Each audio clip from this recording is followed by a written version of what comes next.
Thank you and welcome back to the second segment of the show for today.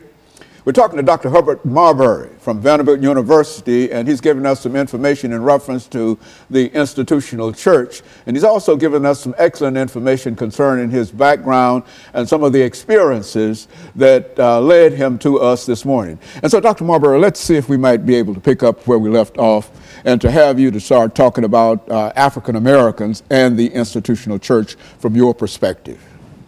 Well, I think what's foundational for the institutional church for African Americans, and perhaps foundational for most churches, but particularly for black churches, is the Bible. You find it in the pulpits. We preach from it. It is our authority for our moral life, and it is for most Christian communities the Word of God. And I tell my students, every time they step into a pulpit in the midst of a community of believers and they speak from the Bible, they are speaking for that community. What is the Word of God?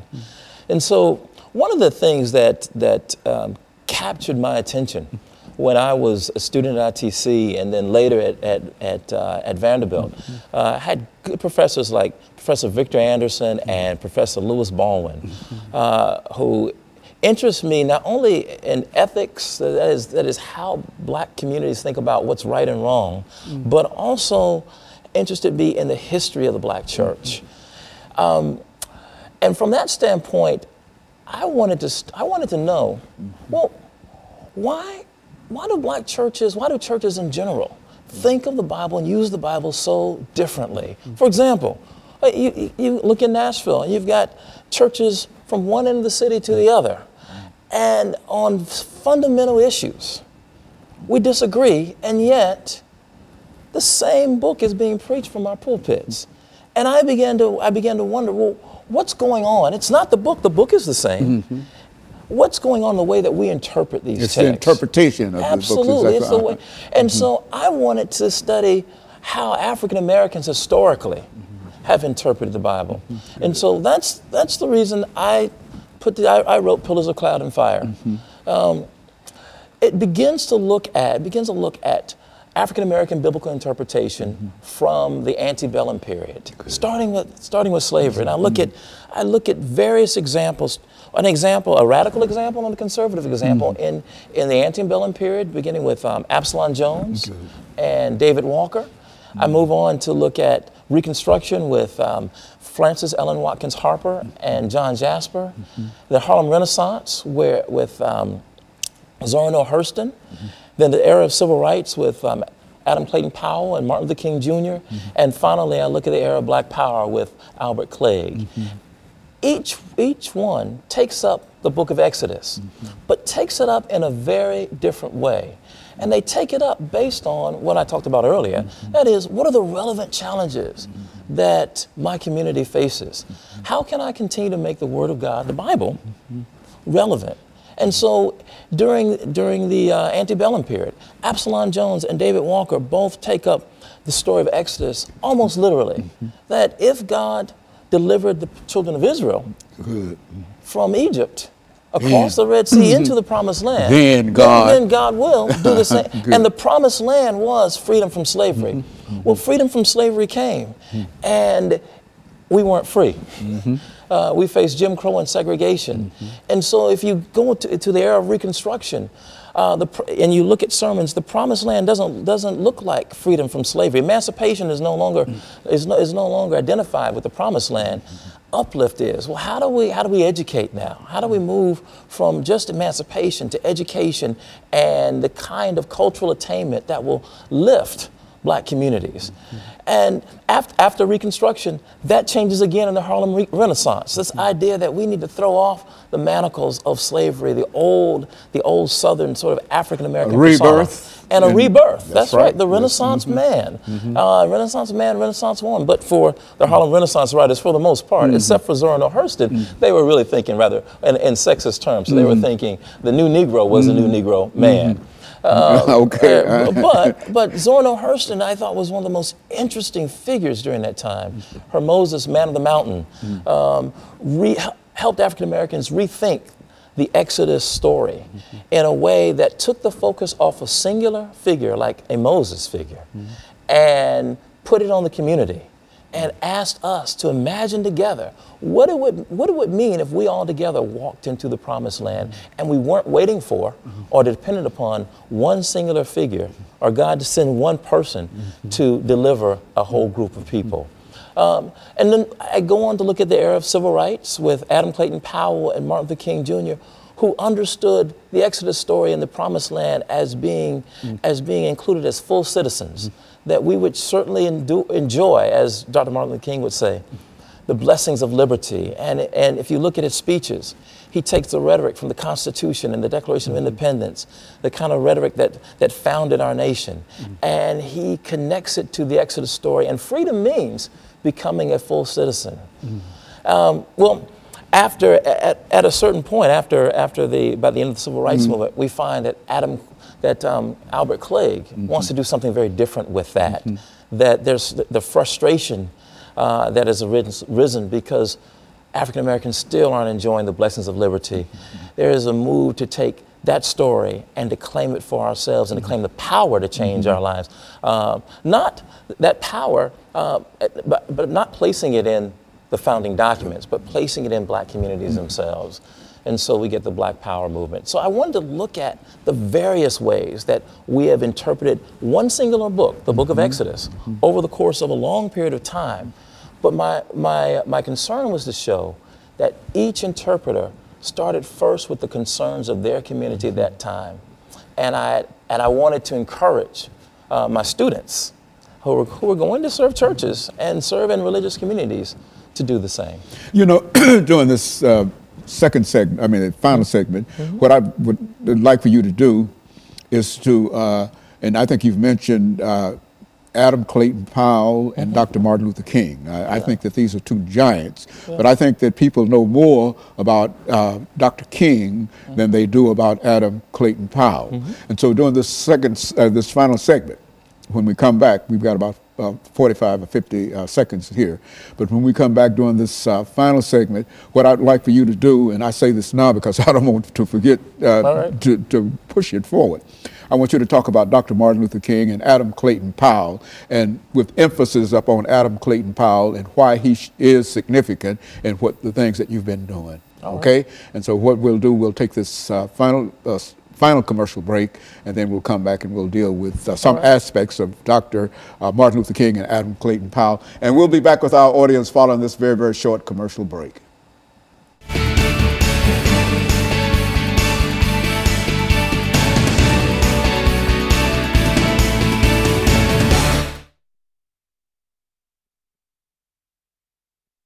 You look like you've been doing this all your life, man. I got no, this is my first time. Oh man, you're good. Because you got the information. That's what makes you good. See, when you have the information, and you can do it. Yeah. See, and so when we come back during this final segment, I'll introduce the show again. But and in case I forget, but what I'd like for you to do is to look at these two personalities within the context of all the things that you've studied about them and writing your book and books and et cetera, and to look and to examine those two individuals, Dr. Martin Luther King and Adam Clayton Powell, and point out whatever the similarities or difficulties and et cetera, whatever you want to talk about. But I think that that would be good to end this, because these are the two most important individuals in terms of contemporary black society and the institutional church. You see, and I'd like to know more about about this myself. You see, and so when we come back, we'll do that. We'll do this. We will have, excuse me, we'll have 10 minutes to do this. I need some water myself. Yeah. Okay, very good. Thank you. Now, Herbert Marbury. Yes, that's it. Okay, well, I have to do that every time. See, you're giving us some excellent, and I don't want to make any noise.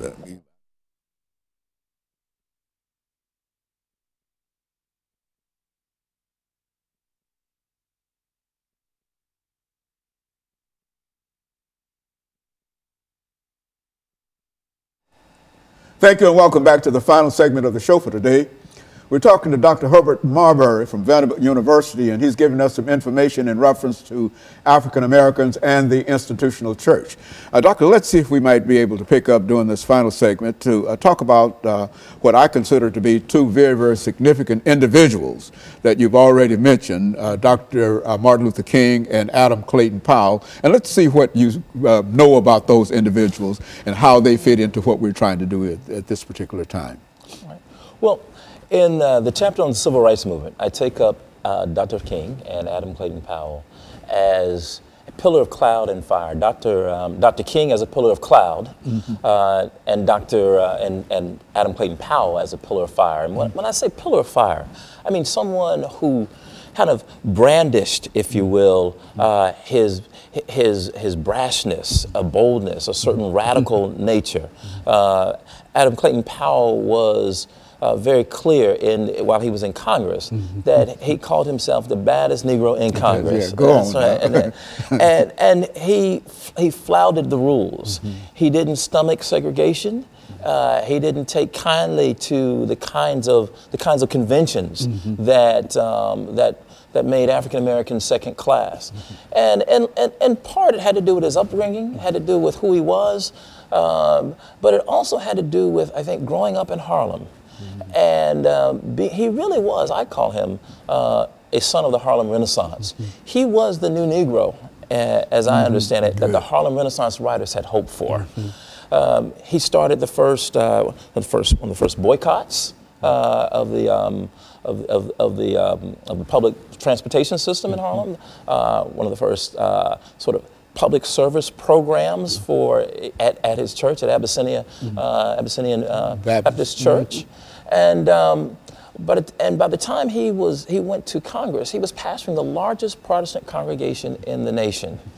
Adam Clayton Powell is known for his he's not only known for his pastoral work, but he's known for the Powell Amendment, which was a little known sort of codicil that he would add to every bill that sent funding for public accommodations, and it was a bill that said that public funding could not be used for segregated institutions. It angered Southern segregationists throughout the country, but it also angered African Americans because some of those schools were African American schools in the South. Although they were segregated, they were starved because they also needed the public funding. But Clayton Powell didn't care. What he was concerned about was ensuring that those who wanted segregation had to pay for it. And so he starved them all to death until he was able to get the Civil Rights Bill in 1964. That was his victory in the Civil Rights Bill of 64. He was there when Lyndon Baines Johnson signed it, but so was Dr. Martin Luther King Jr. And King, who was, they were both princes of the Black Baptist Church. Adam Clayton Powell had attended school in New York. His father, his father, in many ways, had groomed him to be a prince of the Baptist Church. Martin Luther King, as Dr. King, as Dr. King's father. Good. His father pastored Abyssinian, while Dr. King's father pastored Ebenezer, and they both groomed their sons for the roles that they would take. They both went to elite schools, Morehouse College in the South, and they both were products of the black middle class.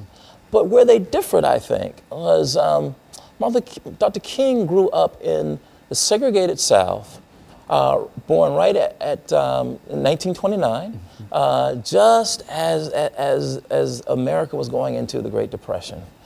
And Dr. King saw a different and a brutal side of white segregationist power.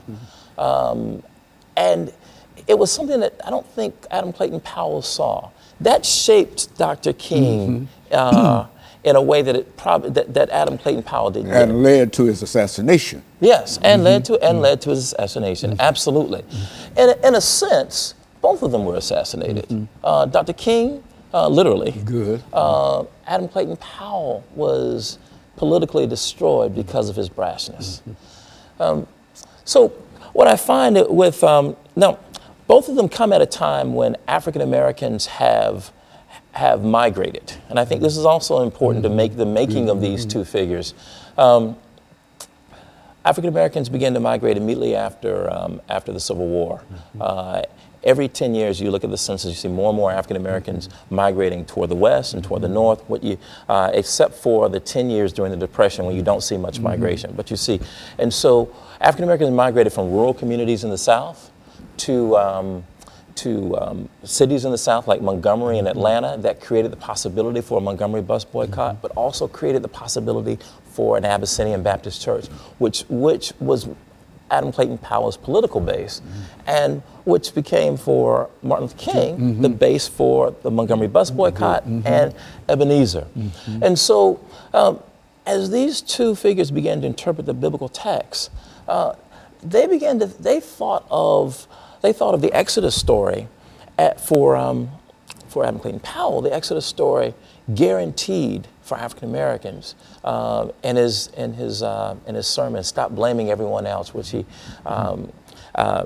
preached at Abyssinian Baptist Church in the 50s. It was a sermon that invited African Americans to fully participate in what it meant to be a citizen, take responsibility for what it meant to be a citizen. He really pushed African Americans. He pushed African Americans to take responsibility for it.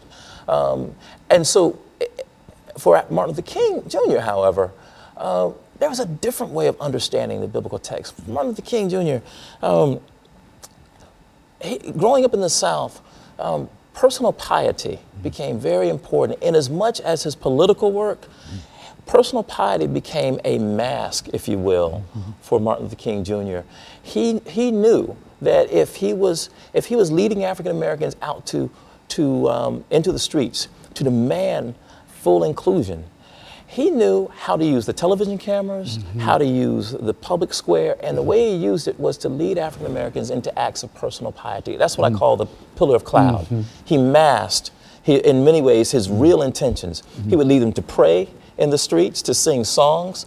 And when the television cameras came and they saw African Americans living out some of the, these kind of virtuous virtuous expressions, right?